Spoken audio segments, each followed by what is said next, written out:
পৌরসভার প্রত্যেকটা জনগণ স্বাগত জানিয়েছে।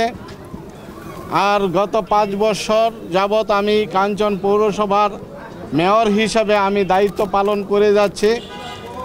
কাঞ্চন পৌরসভার 1 নং হইতে 9 নং ওয়ার্ড পর্যন্ত আমি সব সময়ই সাধারণ মানুষের পাশে ছিলাম, উন্নয়নের কাজ করেছি।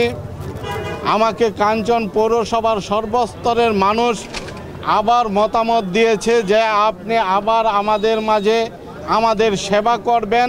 তার জন্য আজকে আমি এই মনোনয়নপত্র জমা দিয়েছি। আজকে আপনারা জানেন আমাদের কাঞ্চন পৌরসভায় এখন এই উৎসবমুখর পরিবেশ সৃষ্টি হয়েছে এবং আমাদের স্থানীয় প্রশাসনকে বলবো যে এই উৎসবমুখর পরিবেশটা যেন কোনো মহল নষ্ট না করতে পারে। তার জন্য আমি সর্বাত্মক সহযোগিতা চাই আপনাদের কাছে।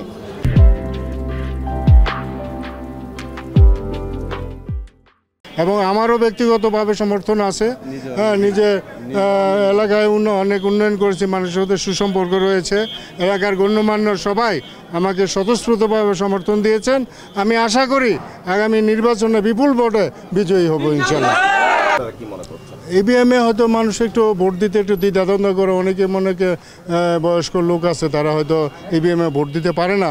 তারপরে আমাদের এজেন্ট যারা থাকবে বা ইভিএম যারা নিয়ন্ত্রণ করবে তাদের সহযোগিতায় যারা একটু কম বোঝে তাদেরকে একটু বুঝিয়ে দিলে আমি আশা করি এই ঝামেলাটা দূর হয়ে যাবে এবং ইভিএমে সুষ্ঠুভাবে নির্বাচন হবে।